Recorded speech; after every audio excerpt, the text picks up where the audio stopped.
Hello नमस्कार दोस्तों, welcome back to the channel Deepak Yadav education. इस वीडियो में हम बात करने वाले हैं आज के समय पर चल रहे हमारे देश में सबसे ज़्यादा चर्चित मुद्दे के बारे में।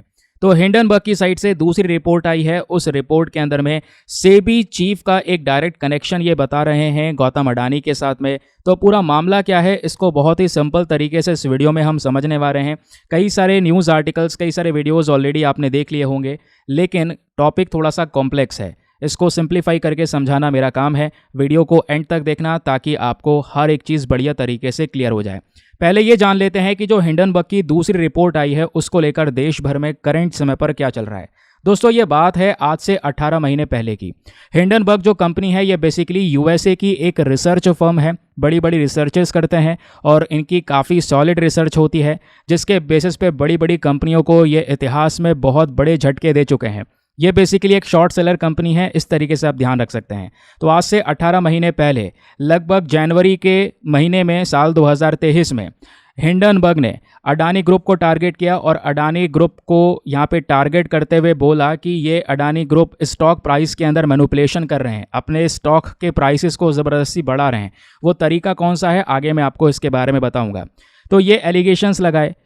फिर उसके बाद यह मामला दोस्तों थोड़ा थोड़ा करके देश भर में उठा, फिर बाद में ठंडा पड़ गया। अडानी ग्रुप को बहुत बड़ा लॉस हुआ, लेकिन वापस से यहाँ पर उनकी लॉस की रिकवरी दिख रही है हमें उनके स्टॉक मार्केट के अंदर में। फिर अब बात यह है कि 10 अगस्त 2024 यानी कि वैसे आज है तारीख 11 अगस्त जब ये वीडियो मैं रिकॉर्ड कर रहा हूँ, तो कल एक और रिपोर्ट पब्लिश करता है हिंडनबर्ग और अब की बार ये बोलता है कि जो securities and exchange board of India है, यानी कि जो सेबी का काम क्या है, हमारे स्टॉक मार्केट को रेगुलेट करना। तो सेबी की चेयरपर्सन है ये माधवीपुरी बुच, ये इनके हस्बैंड है धवल बुच। तो अब की बार हिंडनबर्ग ने माधवीपुरी बुच को सीधा टारगेट किया है और कहा है कि माधवीपुरी बुच का डायरेक्ट कनेक्शन है अडानी के साथ में। अब ये कनेक्शन कैसे बैठाया है हिंडनबर्ग की रिसर्च ने, आगे मैं इसके बारे में बताऊंगा और इसका मतलब क्या निकल कर आता है एट द लास्ट, वो भी आपको मैं समझाऊंगा। फिलहाल के लिए अगर आप देखेंगे तो ये है हिंडनबर्ग की वो वाली रिपोर्ट जो सबसे पहली बार देश भर में धमाका करके गई थी। ये है 24 जनवरी 2023 का ये पूरा डेटा आप देख पाओगे। ये अडानी ग्रुप को टारगेट करते हुए मेंशन करते हैं कि कैसे दुनिया के थर्ड रिचेस्ट मैन ने यहाँ पर एक कॉर्पोरेट हिस्ट्री में बहुत बड़ा घोटाला किया है, उसको लेकर कई सारी इन्वेस्टिगेशंस करी हैं। इनका कहना यह है कि 40 इंडिपेंडेंट मीडिया का डेटा निकालने के बाद में हमने ये सारी रिपोर्ट्स मार्केट में पब्लिश की थी और नो डाउट इसकी वजह से अडानी ग्रुप को बहुत बड़ा झटका लगा था। $150 बिलियन का लॉस भी हुआ था कंपनी को। ये इतना बड़ा झटका था कि आज तक यहाँ पे अडानी ग्रुप की लगातार रिकवरी हुई है, पूरा नहीं रिकवर कर पाए, बट फिर भी रिकवरी काफ़ी तेज़ी से हुई है, जिससे हिंडनबर्ग काफ़ी खफा भी हुआ। आगे मैं इसके बारे में बताऊंगा, इस वजह से ये दूसरी रिपोर्ट भी लेकर आए। लेकिन मामला जैसे ये चर्चाओं में आया, रिपोर्ट आई, अडानी ग्रुप की साइड से क्या कोई स्टेटमेंट आया है? जी बिल्कुल, आप अपने सामने द हिंदू न्यूज़ की रिपोर्ट देख सकते हैं कि अडानी ग्रुप ने डिनाई कर दिया है, मना कर दिया है कि जितने भी एलिगेशन लगाए जा रहे हैं, प्लस यहाँ पे बोला जा रहा है कि इनके कंपनी का कोई अगर रिलेशन है सेबी के चीफ के साथ में, तो ये सारी चीज़ें बिल्कुल भी नहीं है जैसा हिंडनबर्ग की साइड से मेंशन किया गया है। तो अडानी की साइड से इन सब चीज़ों को मना कर दिया गया है कि ये सब फेक एलिगेशन है। दूसरी साइड से दोस्तों जो सेबी की चीफ है जिनकी हम बात कर रहे थे माधवी बुच, उन्होंने भी ये बोला है कि देखिए ये हिंडनबर्ग बेफालतू में टारगेट कर रहा है, जितने भी एलिगेशंस लगाए हैं ये सारे के सारे बेसलेस हैं, इनका कोई मतलब नहीं बैठता। लेकिन ऑब्वियस सी बात है, रिपोर्ट आई है, पॉलिटिक्स शुरू होनी थी, तो देश भर में क्या चल रहा है ये देखिए। आम आदमी पार्टी की साइड से स्टेटमेंट है कि सुप्रीम कोर्ट को इस मामले में आना चाहिए। वैसे मैं आपको बताऊं ये मामला पहले भी कोर्ट में गया था, लेकिन कोर्ट में इस मामले पर क्लीन चिट दे दी गई थी अडानी को, है ना, जिसमें सेबी ने ही बोला था कि ऐसा कुछ भी नहीं है, कोई भी मार्केट के अंदर में या कोई भी स्टॉक प्राइस में मैनिपुलेशन नहीं हुआ, जिस वजह से इस अडानी ग्रुप को क्लीन चिट दी गई। अब क्या है, आम आदमी पार्टी क्लेम कह रहा हूँ, ये मेंशन करती हैं कि सुप्रीम कोर्ट को इस पूरे एलिगेशन को वापस से देखना चाहिए कि भाई हिंडनबर्ग आखिरकार सेबी के चीफ के खिलाफ बोल क्या रहा है, इस मामले में आना चाहिए। अब क्या हुआ, ये हो गई ऑपोजिशन पार्टी की बात। दूसरी तरफ यहाँ पर रूलिंग पार्टी की अगर हम देखेंगे तो बीजेपी के जो सुधांशु त्रिवेदी जी हैं वो यहाँ पे मेंशन करते हैं कि जो हिंडनबर्ग रिपोर्ट है ये केवल और केवल एक कॉन्स्पिरेसी है, केवल यहाँ पर एक जाल है जिससे इंडिया के अंदर में इम्बैलेंस क्रिएट किया जा रहा है और कुछ नहीं। ये मेंशन करते हैं पहले भी ऐसा ही हुआ था, अब की बार ऐसा हुआ है, लेकिन अब की बार हम सब रेडी हैं कि भाई ये इनकी खुद ये शॉर्ट सेलर हैं, उससे खुद यहाँ पर ये मनी को अर्न करते हैं, तो ये केवल और केवल एक कॉन्स्पिरेसी है। जबकि यहाँ पे जो कांग्रेस लीडर हैं जयराम रमेश जी, उन्होंने डिमांड की है कि भाई एक जॉइंट पार्लियामेंट्री कमेटी की बैठक हो, जहाँ पे राज्यसभा लोकसभा दोनों के मेंबर्स होंगे और जो नए एलिगेशंस लगे हैं, नए इल्ज़ाम लगे हैं, उसके ऊपर में एक डिबेट होगी। तो दोस्तों इतना मामला आपको समझ में आया कि चल क्या रहा है देश में। अब चलिए समझते हैं कि आखिरकार हिंडनबर्ग ने अडानी के ऊपर में जो 18 महीने पहले रिपोर्ट पब्लिश की थी वहाँ पे क्या इल्ज़ाम लगाए थे। दोस्तों ये फ़ोटो बहुत अहम है, इसको समझना। यहाँ पे गौतम अडानी है और बराबर में आप देख पाओगे तो गौतम अडानी जी के बड़े भाई आपको यहाँ पर देखने को मिल जाएंगे और इनका नाम है विनोद अडानी। ठीक है, अब यहाँ पे विनोद अडानी जी की बहुत ज़्यादा चर्चाएं हुई हैं। चर्चाएं क्या हुई हैं, देखिए ये हिंडनबर्ग की वो 2023 वाली रिपोर्ट है जो जनवरी में पब्लिश हुई थी। ये आप देख पाओगे, सीधा वेबसाइट पर अवेलेबल है, इनकी खुद की वेबसाइट पर। ये क्या बोलते हैं समझिए। इन्होंने ये बोला कि इन्होंने आइडेंटिफाई किया है कि ऐसे 38 मॉरिशस शेल कंपनीज़ हैं, कोई ऐसी जाली कंपनियां हैं जो कि विनोद अडानी कंट्रोल कर रहे हैं और वहीं से सारा का सारा पैसा और कह सकते हैं कि जो मनी है वो अडानी स्टॉक के अंदर में डाला जाता है, जिससे यहाँ पर अडानी स्टॉक के जो प्राइसेस उसको मैनिपुलेट किया जाता है। ऐसा यहाँ पे हिंडनबर्ग ने ये बोला। हिंडनबर्ग ने ये भी बोला है कि इन्होंने कुछ और भी कंपनीज़ को आइडेंटिफाई किया है जो कि सीधा सीधा विनोद अडानी कंट्रोल कर रहे हैं। वो कंपनी साइप्रस में है, यूएई में है, सिंगापुर में है और कई सारे कैरिबियन आइलैंड्स के अंदर भी है।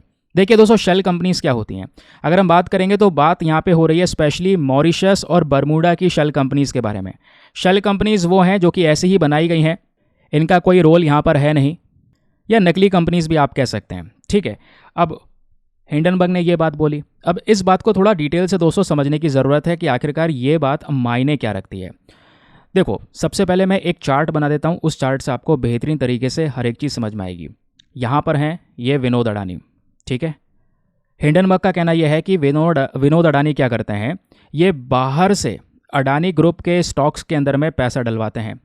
ठीक है, तो यानी कि अडानी ग्रुप का जो इतनी तेज़ी से स्टॉक प्राइस बढ़ रहा था, 4000 तक पहुंच गया था, जिसके बाद झटका लगा वो सीधा 1000 पर आया।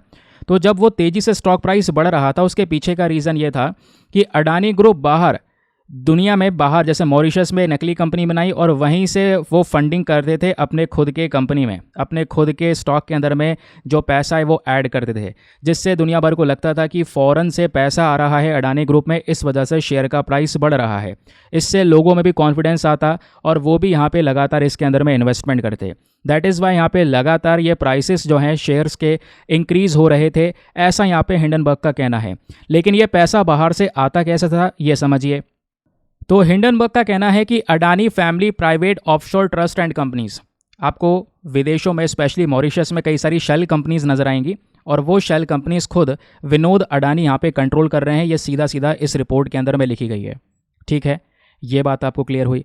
अब दोस्तों होता यहाँ पर यह है कि जो ये अडानी की कंपनियां चल रही हैं करंट समय पर देश में, अडानी ग्रुप के अंदर में कई सारी कंपनीज़ हैं, तो यहाँ से बहुत सारा पैसा इंटरेस्ट और कंपनीज़ के माध्यम से कहाँ पे जाता है, मॉरिशस के अंदर में। मॉरिशस के अंदर जो शेल कंपनीज़ हैं उनमें यह पैसा पहुँचाया जाता है। वो पैसा वापस से दोस्तों अडानी ग्रुप लिस्टेड कंपनीज़ के अंदर में पहुँचता है एज अ इन्वेस्टमेंट, यानी कि अडानी की वो कंपनीज़ जो स्टॉक मार्केट में लिस्ट हुई हैं, तो बाहर से उस पैसे को वापस से कंपनी के अंदर में इन्वेस्टमेंट के तौर पर दिखा दिया जाता है। तो घूम फिर के इस तरीके से साइकिल चलाई जा रही है इस अमाउंट की, जिससे यहाँ पे स्टॉक के प्राइसेस बढ़ते हुए नजर आए, शेयर्स के प्राइसेस बढ़ते हुए नजर आए। दुनिया को लग रहा था कि बाहर फॉरेन कंट्री से बहुत सारा इन्वेस्टमेंट हो रहा है, लोग के अंदर कॉन्फिडेंस आ रहा था, वो भी परचेस कर रहे थे, लगातार शेयर प्राइस बढ़ रहे थे। थर्ड रिचेस्ट पर्सन यहाँ पर उस समय पर बन रहे थे अडानी। लेकिन हुआ क्या, हिंडनबर्ग की इस रिसर्च रिपोर्ट के बाद से दोस्तों यहाँ पर यह मामला पूरा गड़बड़ाया अडानी ग्रुप के लिए। ये इनकी रैंक भी डाउन हो गई, $150 बिलियन तक का यहाँ पे लॉस बताया गया, मार्केट वैल्यू के अंदर में एक बड़ा घाटा इन्होंने फेस किया। तो दोस्तों ये जो कंपनी का लॉस लाखों करोड़ों का है, ये कम नहीं है, बहुत ज़्यादा है। लेकिन उसके बावजूद भी अभी वापस से कंपनी रिवाइव हो रही है, वापस से अपने पैरों पे खड़ी हो रही है। और आर्टिकल्स में मेंशन किया गया है कि कंपनी ने अपनी अच्छी खासी जो लॉस हुआ था उसको रिकवर भी कर लिया है पिछले कुछ महीनों के अंदर अंदर। यानी अडानी की वेल्थ वापस से गेन होना, मजबूत होना शुरू हो चुकी है। तो जैसे ही यहाँ पर ये सब कुछ आया, यानी हिंडनबर्ग की रिपोर्ट फेल हो रही थी, तो हिंडनबर्ग ने वापस से ये वाली रिपोर्ट सामने दे दी कि सेबी का चीफ का इसमें कनेक्शन है। इस वजह से यहाँ पर देश भर में चर्चाएं हो रही हैं। Now at the last question ये आएगा कि चलो ठीक है, हिंडनबर्ग ने जो भी बोला, अब सेबी के चीफ का कनेक्शन अडानी के साथ में दिखाकर हिंडन ग्रुप क्या कहना चाहता है? हिंडन ग्रुप का कहना यह है, देखो ये लेटेस्ट वाली रिपोर्ट है, इनका कहना यह है कि सेबी ने खुद ज़्यादा इंटरेस्ट दिखाया नहीं। हिंडनबर्ग बोलता है कि हमने 40 अलग अलग इंडिपेंडेंट मीडिया से डेटा निकाला था और उसके बाद यहाँ पे अडानी ग्रुप को लेकर ये सारे डेटा शेयर किया था कि किस तरीके से वो अपने स्टॉक के प्राइसेस को मैनिपुलेट कर रहे हैं, चेंज कर रहे हैं। और ये सब कुछ यहाँ पे दिखाने के बावजूद भी अडानी के खिलाफ कुछ नहीं हुआ, प्राइसेस वापस से बढ़ने शुरू हो गए। ये हिंडनबर्ग का कहना है और इसके पीछे का रीज़न है सेबी का इंटरेस्ट ना होना। Securities and exchange board of India ने अपना कोई भी इंटरेस्ट नहीं दिखाया। अगर वो इंटरेस्ट दिखाते, कुछ इन्वेस्टिगेशन करते, तो यहाँ पर अडानी ग्रुप के खिलाफ यहाँ पे कुछ एक्शन लिया जाता। ये बात यहाँ पे हिंडनबर्ग का कहना है, ये खुद लिखा हुआ है। SEBI has shown a surprising lack of interest in Adani's alleged undisclosed web of Mauritian and offshore shell companies. ये बात खुद इन्होंने मेंशन की, तो इस वजह से मामला ठंडा पड़ गया। तो हिंडनबर्ग बोलता है कि ये इसलिए हुआ क्योंकि सेबी की जो चीफ है, जिनकी हम बात कर रहे थे, माधवी बुच, इनका खुद यहाँ पर शेयर है, खुद एक स्टेक है अडानी के इसी कंपनी के अंदर में। ये है पूरा मैटर घुमा के, समझ गए? तो हिंडनबर्ग की इस रिपोर्ट के अंदर में बताया गया कि 16 मार्च से 2022 में, अगर आप देख पाओगे, डेटा आपके सामने लिखा हुआ है, ठीक है, 16 मार्च 2022 को अगर आप देख पाओगे तो जो ये माधवी बुच हैं, इनको सेबी का चेयरपर्सन बनाया गया, इनका अपॉइंटमेंट किया गया। लेकिन अपॉइंटमेंट से लगभग 2 महीने बाद इनका जो एक बहुत बड़ा कह सकते हैं स्टेक था, मतलब ऐप कह सकते हैं, इनकी एक कंपनी है जिसका नाम है अगुरा पार्टनर्स, ये लिखा हुआ है। बताया जाता है कि जब ये चेयरपर्सन बनी सेबी की, तो उस समय पर इनका 100% स्टेक था एक ऑफशोर कंपनी अगुरा पार्टनर्स के अंदर में, ठीक है, एक कंसल्टिंग फर्म की तरह ये काम करती है। तो फिलहाल यहाँ पे क्या हुआ कि जैसे यहाँ पर ये सेबी की चेयरपर्सन बनी, कुछ रूल्स और रेगुलेशंस होते हैं, नियम होते हैं, उसके हिसाब से यहाँ पे इनको अपने जो शेयर्स थे वो ट्रांसफ़र करने पड़े और इन्होंने अपने सभी शेयर्स ट्रांसफ़र कर दिए अपने हस्बैंड के पास में। तो अपने हस्बैंड को सभी शेयर दे दिए। तो करंट समय पर जो अगुरा एडवाइजरी कंपनी है दोस्तों, इसके जो डायरेक्टर हैं वो खुद यहाँ पे माधवी बुच के हस्बैंड है, धवल बुच। इस वजह से दोनों का नाम लगातार आ रहा है करंट समय पर। फिर बताया गया है कि माधवी बुच का डायरेक्टली इसी तरीके से कनेक्शन है ऑफशोर कंपनीज़ के अंदर में, यानी जो अडानी की ये जो कंपनियां चल रही हैं मॉरिशस के अंदर में, जो ऑफशोर कंपनी चल रही हैं, वहाँ पे इनका डायरेक्ट कनेक्शन है, डायरेक्ट इन्वॉल्वमेंट है। और ये इन्वॉल्वमेंट आज से नहीं, 2015 से इन्वॉल्वमेंट है, इनका इन्वेस्टमेंट है। और जो उन्होंने इन्वेस्टमेंट किया है बाहर वाली कंपनियों के अंदर में, वो इनकी खुद की पर्सनल अर्निंग्स हैं। तो पर्सनल अर्निंग्स होने के नाते, इन्वेस्टमेंट होने के नाते, ये यहाँ पर इस तरीके से कोई एक्शन नहीं लिया, इन्होंने कोई अपना इंटरेस्ट नहीं दिखाया अडानी ग्रुप के प्रति, जिस वजह से यहाँ पे कोई एक्शन नहीं लिया गया। कोर्ट की साइड से कुछ नहीं बोला गया क्योंकि सेबी ने बोला सब कुछ ठीक है, कोई दिक्कत नहीं है। सुप्रीम कोर्ट ने यहाँ पर इस मामले में क्लीन चिट दे दी। ये चल रहा है मामला, समझ गए? तो यहाँ पे जो माधवी बुच हैं प्लस उनके हस्बैंड हैं, दोनों का एक शेयर है एग्जैक्ट उसी कंपनी के अंदर, बरमूडा एंड मॉरिशस फंड्स में, जहाँ पर अडानी के शेयर्स आपको नज़र आएंगे, ठीक है। तो इस वजह से दोस्तों ये मामला पूरा का पूरा नज़र आया। आई होप आपको क्लैरिटी मिल चुकी है कि घूम फिर के क्या क्या रिपोर्ट्स आ रही हैं। लेकिन सोशल मीडिया प्लेटफॉर्म पे आपने देखा होगा, हिंडनबर्ग ने जैसे ट्वीट पर x.com पर यहाँ पे एक पोस्ट किया और बताया कि इंडिया के लिए कुछ बड़ा आने वाला है।